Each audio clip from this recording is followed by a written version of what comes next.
ግን ያስፈራል። የሚያስፈራው ጫካ ነው። ማንም ሰው መጥቶ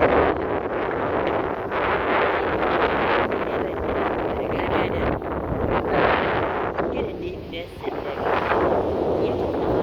ያደርጋል።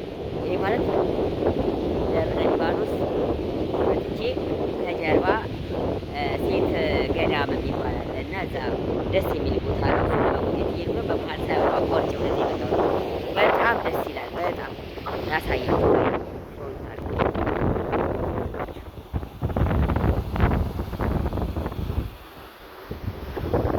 ይሄ ወንዝ ለአባይ ገባር ነው።